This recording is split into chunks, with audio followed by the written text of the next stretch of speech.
नमस्कार दोस्तों। तो यूएस इजराइल की जो वॉर हो रही है, इसके कारण जो वो ऑयल प्राइसेस हैं वो पूरा हाइक पे चल रहे हैं और एलपीजी जिसे इंडिया के शॉर्टेज भी हो रही है, वर्ल्ड में इस चीज़ का शॉर्टेज हो रही है। तो यूएस डोनाल्ड ट्रंप ने अभी अनाउंस किया हिस्टोरिक 300 बिलियन रिफाइनरी टेक्सास के अंदर, और इसको बोला है थैंक्स बोला है रिलायंस, क्योंकि रिलायंस कंपनी इसके अंदर सबसे बड़ा पार्टनर हो रही है। उन्होंने बोला है कि हम ब्राज़ील टेक्सास के अंदर एक रिफाइनरी बढ़ाएंगे जिसके वो ऑयल और गैस प्रोड्यूस करेगी।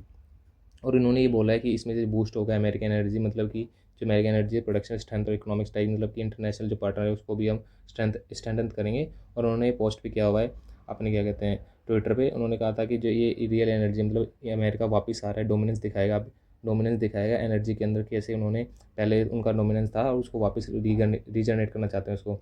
और ये क्या कहते हैं मतलब 50 साल के बाद अगर यूएस में कोई न्यू रिफाइनरी हो रही है वो ब्राउजिंग टेक्सास के अंदर हो रही है। और उन्होंने ये बोला कि 300 बिलियन के जो बिगेस्ट क्या कहते हैं बिगेस्ट डील होगी हिस्ट्री के अंदर अभी तक की यूएस के। और उन्होंने ये बोला कि जो चीज़ हो रही है साउथ टेक्सास के अंदर होगा और अमेरिकन वर्कर्स को इसकी एनर्जी के सबसे ज़्यादा फ़ायदा मिलेगा।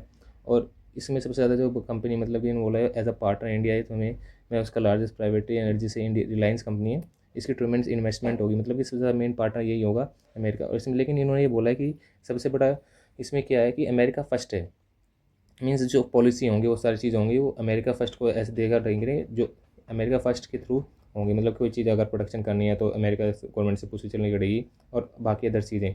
लेकिन पूछा गया था कि इंडिया को जो अभी रिसेंट वो मिला हुआ है वीवर छूट मिली है क्या कहते हैं 30 डेज़ की, तो उसमें व्हाइट हाउस के ऊपर से क्या कमेंट आया है, एक बार वीडियो है यूएस में पोस्ट करती है वो देखते हैं। National security team came to this decision because our allies in India, as you know, Lalit, have been good actors and have previously stopped buying sanctioned Russian oil. So as we work to appease this temporary gap of oil supply around the world because of the Iranians, we have temporarily permitted them to accept that Russian oil. And this Russian oil was already at sea; it was already out on the water. So this short-term measure, we don't believe it will provide significant financial benefit to the Russian government at this time. जो US ने इसलिए allow किया क्योंकि जो Russian oil है वो सी के अंदर है, बाकी कोई नया ऑयल क्या कहते हैं इंडिया इंपोर्ट नहीं करेगा। और ये मैक्सिमम छूट, मतलब कि लॉन्ग टर्म के लिए इन्वेस्ट वो नहीं होगा इंडिया को या रशिया को फ़ायदा, तो इसलिए इनको छूट दिया है। अब सोशल मीडिया पे लानी ने उन्होंने बोला था कि युद्ध भड़काने वाले के लिए तो सिर्फ ये क्या कहते हैं स्टेट ऑफ पीटी होगी, लेकिन अब हम चाहते हैं कि इसमें यहाँ पे शांति बने और ईरान भी चाहता है कि यहाँ पे जो स्टेट ऑफ हॉर्मुज़ है इसको क्या कहते हैं इसको खोला जाए और जो व्यापार हो जाए, लेकिन ऐसा लगता तो नहीं है। ये इसलिए जैसे कि मतलब कितना इसमें बढ़ाव क्यों हो रहा है, क्योंकि ये है ना अमेरिका कहते हैं डोमिनेंस दिखाना चाह रहा है अपनी। इनमें बोला है कि अगर रशिया क्या कहते हैं ईरान स्टेट ऑफ हॉर्मुज़ को खोलता नहीं है ना, तो इस पर ईरान जो अमेरिका है उसको 20 गुना ज़्यादा क्या कहते हैं कड़ा पार करेगा, जो अभी मिसाइल दाग रहा है वो 20 गुना ज़्यादा कर देगा, क्योंकि इससे क्या कहते हैं ग्लोबल क्राइसिस आ रहा है। सारी कंट्री डिपेंडेंट है स्टेट ऑफ हॉर्मुज़ इन सब के ऊपर, क्योंकि स्टेट ऑफ हॉर्मुज़ क्या कर रहा है, एक चौक पॉइंट है, इसे चौक पॉइंट बोलते हैं कि जो सारा व्यापार हो रहा है ना, व्यापार मीन्स जहाँ पे ग्लोबल एनर्जी क्राइसिस हो रहा है, यहाँ से पर्शियन गल्फ से सारा यहाँ पे आता है सामान, ओ सॉरी सामान कह रहा हूँ, वो आता है तेल, और यहाँ से यहाँ देखो स्टेट ऑफ हॉर्मुज़ है, ये चौक पॉइंट है। ईरान क्या कर रहा है इसको, जो इस चीज़ को ना ये होल्ड कर दिया इसने, अब होल्ड कर रहा है। तो यहाँ पे जो वेसल्स आ रही हैं, जो शिप के वेसल्स हैं, इस पर अगर आ रही हैं तो उन पे वो मिसाइल मार दे रहा है। और मिसाइल मारने के बाद यहाँ से देखो सारा विमान या तो यूरोप जाएगा यहाँ पे स्विस कनाल थ्रू होते हुए, या फिर इंडिया के थ्रू इंडिया के पास आता है। लेकिन ये जा नहीं पा रहा है क्योंकि ये स्टेट ऑफ हॉर्मुज़ है ना इसने कैप्चर कर रखा है, तो इसलिए यूएस इसको बोल रहे हैं कि या तो इसको हटाओ, वरना तो मैं 20 गुना ज़्यादा क्या कहते हैं इस पर प्रहार करूँगा। अब ये इतना इंपॉर्टेंट क्यों, क्योंकि 30% ग्लोबल जो हमारा जो ऑयल ट्रेड है यहीं से हो रहा है, और 20% हमारा एलएनजी, मतलब जो हमारी सीएनजी सब सारी है वो यहाँ यहीं से प्रोड्यूस आ रही है, मतलब प्रोड्यूस मीन्स यहीं से होते हुए आ रही है, और यही इसने चौक पॉइंट बना दिया है ईरान ने। तो इसको लेकर ही क्या कहते हैं अमेरिका अब उन्होंने एक अलग रास्ता बनाया। अब हॉर्मुज़ का मैथ क्यों है, अब देखो अगर ये चीज़ अगर ना खुले ना तो इंडिया के अंदर ऑयल क्राइसिस आ सकते हैं। और एलपीजी को आपको पता ही है अभी 60 रुपए हैं वो बढ़ चुके हैं। और आपको अभी पता भी होगा कि जो बेंगलुरु के अंदर तो वहाँ पे रेस्टोरेंटों के अंदर स्ट्राइक चल रही है कि वहाँ पे सिर्फ ये लिखा जा रहा है कि coffee and T is allowed, बाकी डिनर तो अलाउड ही नहीं है। अलाउड मीन्स उनको जो महंगा है सिलेंडर वो 115 रुपये समथिंग महंगा हो गया है डोमेस्टिक पे, और जो कमर्शियल पे और डोमेस्टिक है 60 रुपये। तो अभी ये इस तरह से देखना पड़ेगा, अगर ये नहीं खुला तो इंडिया के लिए बहुत दिक्कत का सामना करना पड़ सकता है।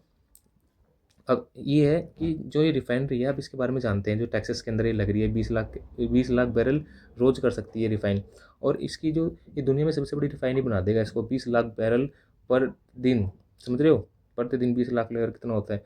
और इसके अंदर जो ब्राउन पोर्ट है ना, मतलब कि जो टेक्सास के अंदर ये पोर्ट है एक महत्वपूर्ण खाड़ी भी मैक्सिको का भी होगा। अब इसके अंदर ही क्या बोला है अमेरिका जो ट्रम्प है, उन्होंने बोला है कि हम क्लीनेस्ट फ्यूल देंगे अभी तक का। उन्होंने बोला है कि इसमें हम क्या करेंगे एआई का इस्तेमाल करेंगे, और रिलायंस कंपनी के ऊपर। रिलायंस कंपनी जैसे कि हमारे पास रिलायंस कंपनी ऑफ इंडिया के ऊपर, जैसे हम मिडल ईस्ट के ऊपर है ना ज़्यादा निर्भर हैं, अभी हम जो मिडल ईस्ट है उन पर निर्भरता कम होगी। अब अगर ये देखो, अगर स्ट्रेट ऑफ हॉर्मूज बंद हो जाए तो हमारे यहाँ देखो सिलेंडर के दाम बढ़ जाते हैं, हमारे यहाँ क्या कहते हैं ऑयल प्राइस बढ़ जाते हैं। ऑयल प्राइस अभी डिफ्लेट नहीं हो रहा, लेकिन एलपीजी के दाम तो बढ़ गए।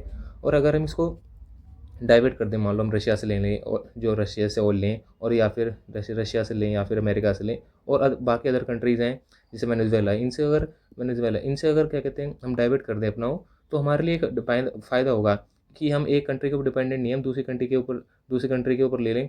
हमें मतलब नहीं है कि वहाँ पे कोई लड़ाई हो रही हो, कुछ हो रही हो। और ये एक वैश्विक व्यापार होगा, मतलब कि जैसे यूरोप यहाँ से हमने लिया और हमने यूरोप को भेज दिया बाद में, जैसे जिस तरह से हमने वो किया था, क्या कहते हैं, जो रिलायंस कंपनी सेम काम रशिया के साथ किया था कि रशिया से ऑयल लिया, वो वहाँ से इंडिया में मंगाया और फिर वो इंडिया के थ्रू यूरोप के अंदर भेज दिया। तो यही काम अब दोबारा कर सकती है रिलायंस कंपनी।